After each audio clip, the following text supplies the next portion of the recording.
Okay, as I said before, this video is going to be all about cables, or you probably discerned that from the title. And I'll show you how to do each of these three different kinds of cables. For the most part, they use similar techniques. This one's a little bit easier, a little bit simpler, and then we will up the complexity as we go. So let's just get right into it, and you'll see what we're doing. So I'm going to just move these into a new collection, and we'll call this existing cables. And I'll also move these in there just to get them out of the way. Whoops, wrong collection. Just to get them out of the way, I'm going to keep them here for reference, but you can see the curves as a little preview of how this is actually made. Okay, cool. So let's get into it. The easiest way to make a cable is just with a curve. Go to front view, right click, and add in a curve. I'll use a Bezier curve. Now these work the same as they would in Illustrator, or Photoshop, or any other vector-based drawing application. Also in After Effects, go into wireframe and tab into edit mode, and we just have a curve. We can see there is a direction to the path that doesn't really concern us. I will also move it forward so we can see it. Okay. We can name this. We can call this cable curve. Call it cable underscore plane curve. It's just going to be the regular one. I also added some additional, so we'll get rid of those. We'll just move those to electrical panels. Okay. So the curve, easiest way to make a cable, we're just going to go down to the curve data properties, and we have this extrude option. And, whoops, sorry, not extrude, it's bevel depth. I always get the two confused. Bevel and depth is what we want. And we do that, and we get a circle, an extruded tube, basically. You can up the resolution if you want. 4 is usually plenty. It'd actually probably go down to 6. I guess it depends if you're going to add a subsurface modifier on it. We'll keep it at 4. You can extrude it further if you want something more like that. There's a bunch of different options in here, but that's really the only one that we need. Yeah, and so now what we can do, extrude that way too far, is we can just tab into edit mode and place our endpoints. So in this case, I'm going to move this one down to roughly there. And this one, I'm going to rotate around. And maybe put it into the bottom here. Or, you know what? I think we'll go up there. So I'll move it up here. And come around the side, move it back in the Y space. Now these, I don't really have a problem with those intersecting.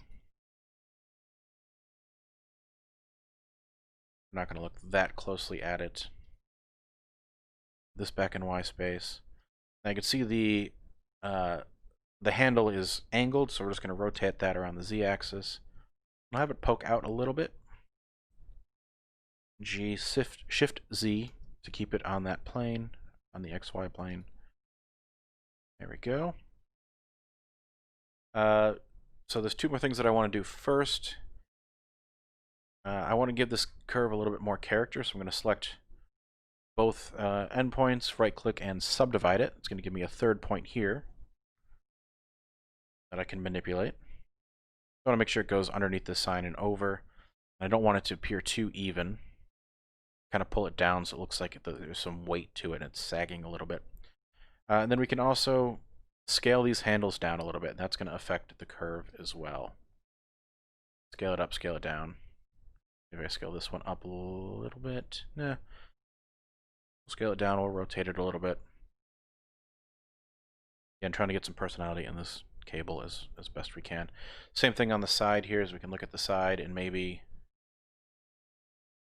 it kind of goes like this. We push it back a little bit so it's a little straighter here. The curve just has a little bit of a kink to it. Okay, something like that. So that maybe we'll push that back and rotate that back out. I'm watching the intersection up here. Scale that up a little bit too. Okay. There's our first cable. That's the simplest way to do it. I'm going to now add one level of complexity to it. So front view. Oh, another note here. You could see it before. You can see how there's kind of some faceting here. You can see the individual sections. So you can just update or up your render, your resolution preview. Just be careful with this because you can very quickly add a lot of geometry. We'll keep it at yeah, 18 is probably fine.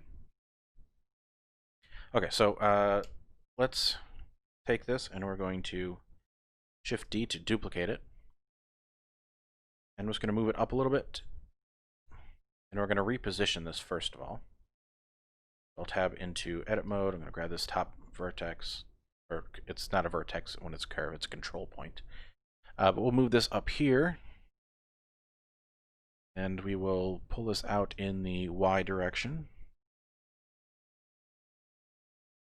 Pull it out a little bit more.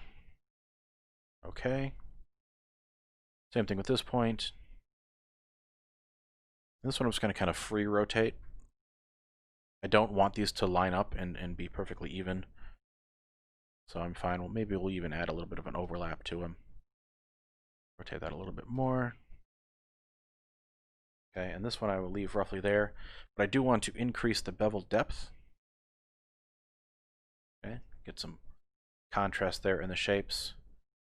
Grab this and we'll just rotate that out a little bit more so we're not intersecting down there. That looks pretty good. Once I'm happy with that, I can go in object mode, right click on it and convert to a mesh. And then if we tab in edit mode, you can see that this is a lot of geometry. So again, just be careful with that. Know that going in. I'm going to select this edge loop and I'm just going to dissolve those, oops, X dissolve edges. There we go. Okay, and now I can select this face loop. I'm going to hit E to extrude, right click to keep in the same spot, and then Alt S to scale it up. And I will turn on my screencast keys. There we go. Okay, so now that I scaled that up, I'm going to step back a couple real quick because I know I'm going to add a subsurface modifier to this. So I'm going to bring the bevel resolution on the curve down to 1. And we can bring the, might leave the, I'll go to 12. I'll go back to 12 on the resolution preview. We'll see how that looks. So I'll right click, convert to mesh, and then right away I will add my subsurface modifier. Yeah, that looks good. Okay, cool. So now, back here, I'll just slide this one out. Grab these faces, E to extrude, right click to keep in the same spot, Alt S. Okay. And then a couple of edge loops just to sharpen things up.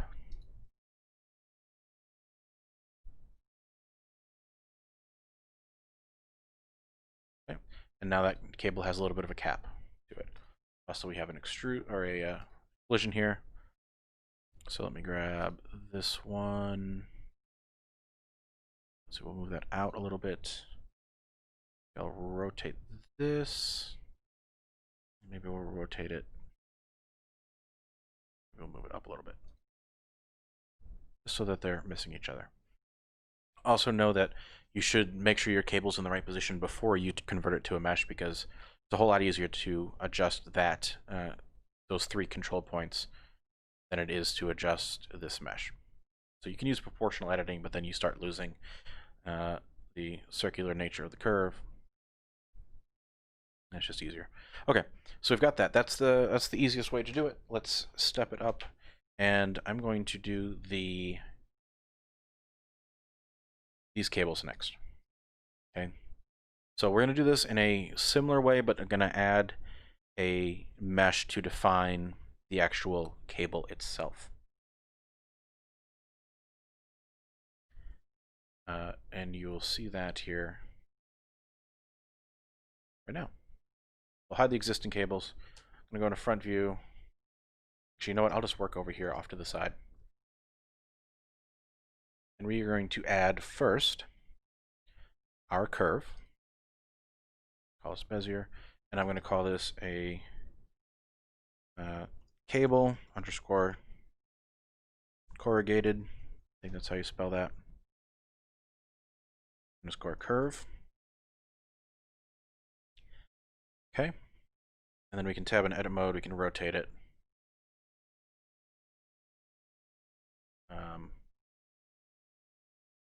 A side view, and we can kind of rotate this up. And that's fine for now. Okay.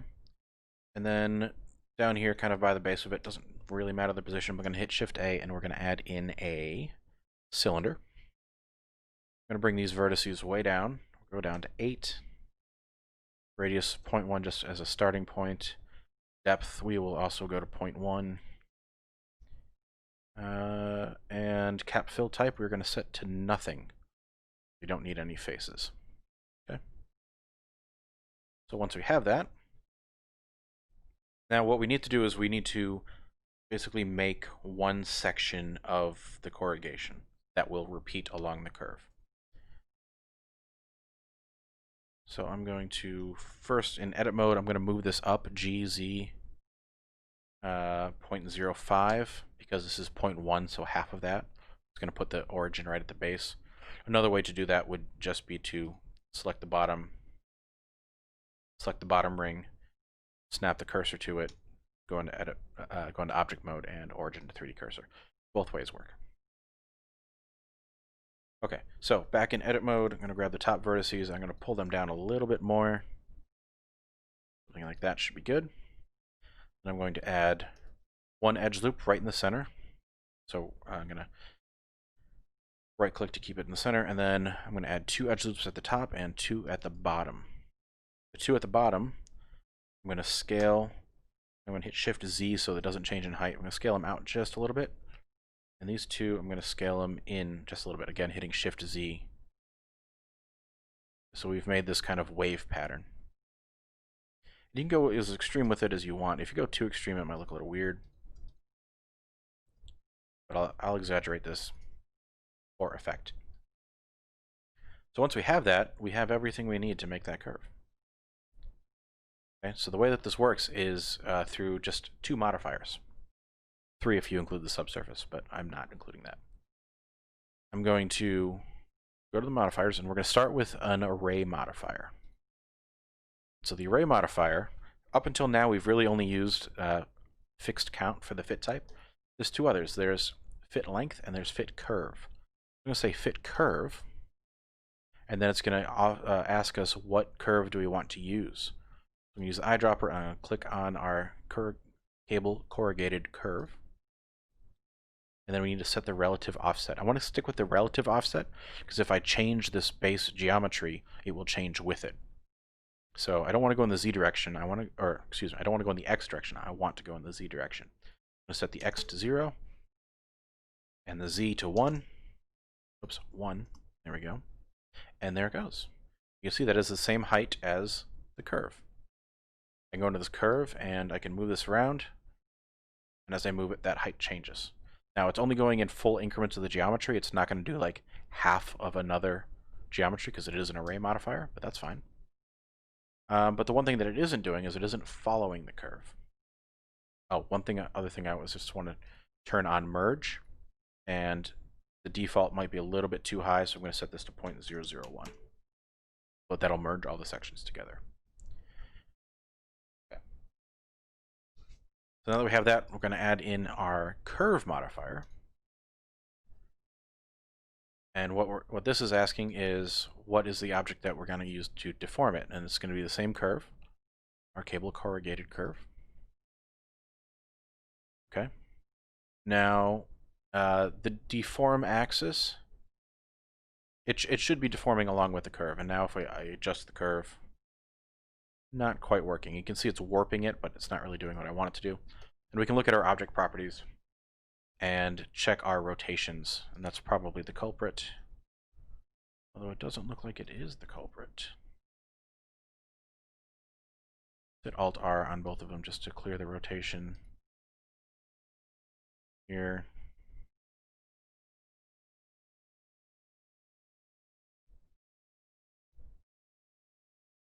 Okay, hold on just a second. Okay, figured it out, and it was just a quick little oversight here. Let me also turn that off. Okay, and it's just the deform axis. I have it set to X, which is not the direction we want to go. We want to go in the Z direction, in the positive Z. Okay, so we got that, and now we can select this cable and start moving it around. But we've got one other issue, and that is that the bottom isn't doing anything, and that's because we need to adjust the origin of the cable as well. So I'm going to select this bottom control point, Shift S, and snap to selected. Back in the object mode and origin to 3D cursor. And now it's in the right spot. Actually, to make this even easier, I'm going to select our geometry, the 3D cursor there, then I'll select our curve and snap that to the cursor. So now they're in the same spot. It can be hard to select the curve, so I'm going to grab that, go into the object properties, and in viewport display, turn on in front, so that'll always be visible in the front. Okay, so now, grab these, kind of move them, move it into position. You can also, might as well parent these together.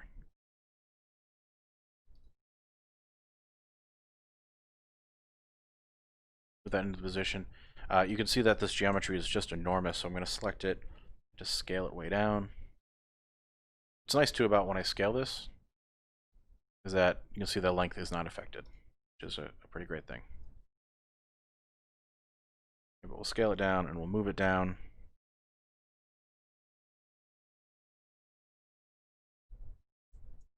Now we can grab this curve, start adjusting it a little bit.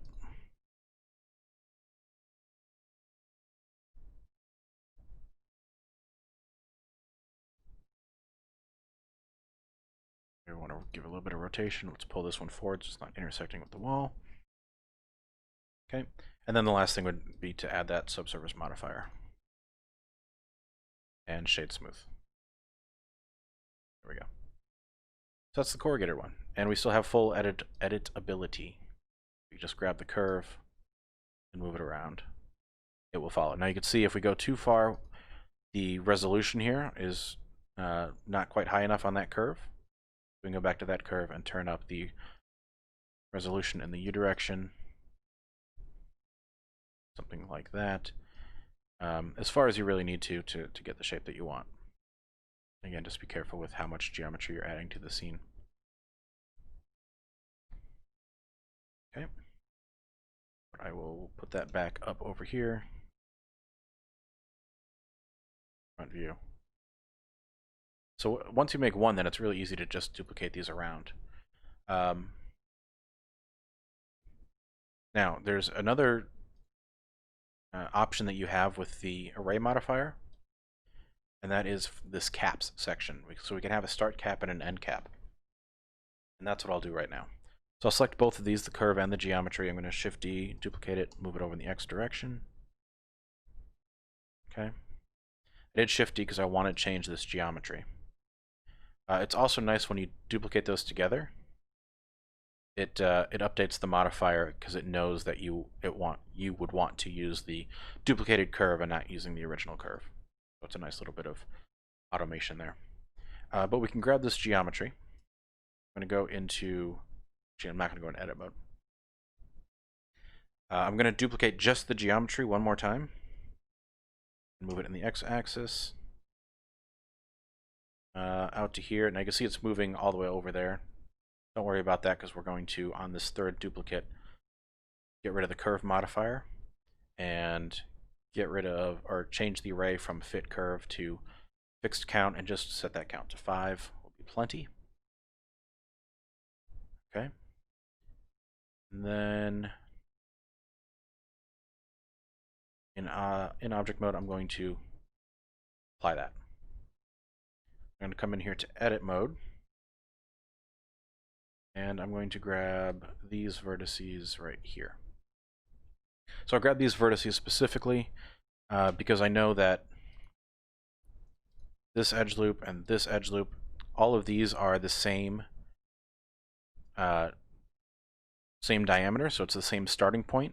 This means that it will merge smoothly into the rest of the chain. So I don't want to change the first and the last loop, but I can get rid of all the stuff in between. So I want to get rid of all of that stuff. We'll just delete those vertices, go into edge mode, select both edge loops, and right-click, bridge them. And then with those faces selected, we can hit E to extrude, right-click, keep it in the spot, Alt-S, scale it up along the normals. I'm not doing anything fancy with these caps, it's really just for demonstration purposes. Grab 2 of those, scale it up. Okay. You can fill in the bottom if you want. I'm not really going to see it, so I'll just leave it. And then I guess just for the sake of a little bit of variation, we'll add in one more edge loop, bevel it,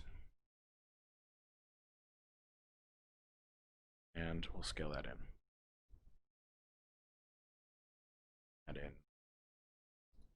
loops there and there. Keep that sharp. Okay, so that's going to be our cap. That'll actually specifically that'll be the start cap. So I'm going to call this cable corrugated start. Then I'm going to duplicate it one more time. Let's move it over here. Tab into edit mode, and I'm going to rotate that around 180. And you see our pivot point or our object origin is not with the geometry. I will end up fixing that, but I want to show you what happens if you don't have that first. So once I have those, I can go to my cable over here, and in the array modifier, we have cap start and cap end. So I'm going to turn on or click the eyedropper for cap start, grab my starting object, and grab one for the end, and grab my end. It also looks like we're getting something really weird going on right there.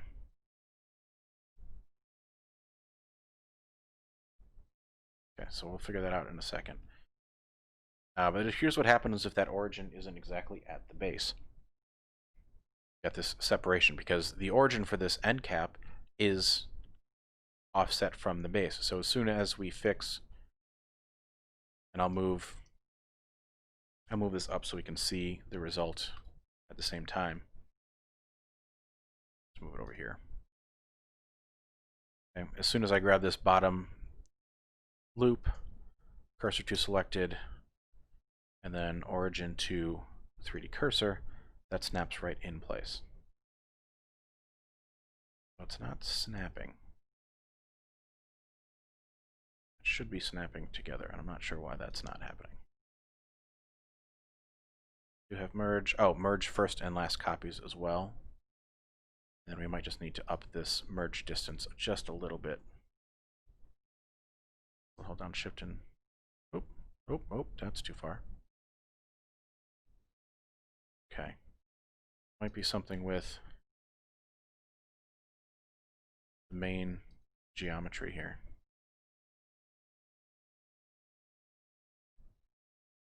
So I'll check that as well. And then, yeah, we're getting this weird thing happening. So let's check on that.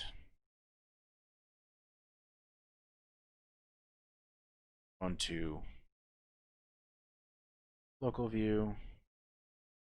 Okay, so you can see the origin is not exactly at the base.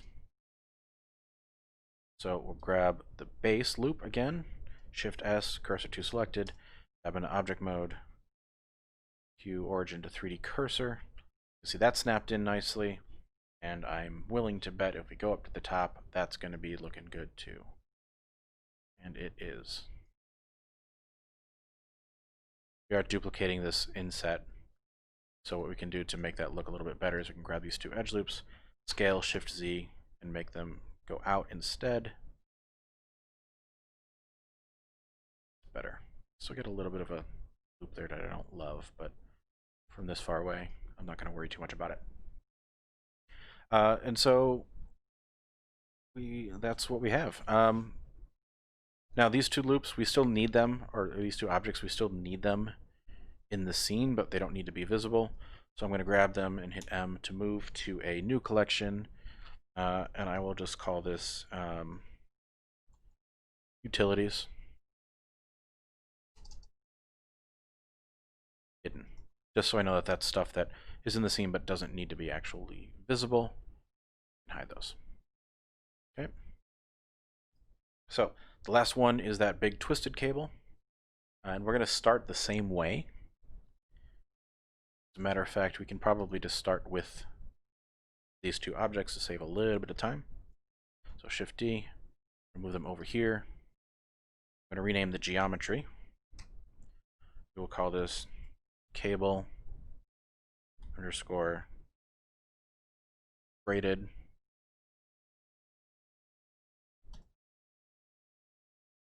This will be cable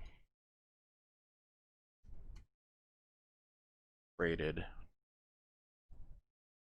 curve. Okay, so we need to change the starting geometry. I'm going to go to local view on it, and for now I'm going to just hide all of the modifiers in edit mode. And what we can do is select all of these edge loops and dissolve them. So now we just have a straight cylinder. I'm going to go into top view. I'm going to grab it and we're going to move it down to about here. Duplicate it over, and this is in edit mode, so this is all going to be one object. Duplicate it up. Okay, I've got these three, they're kind of sitting right on top of each other. See if we can line this up a little bit better. Hit L to select linked.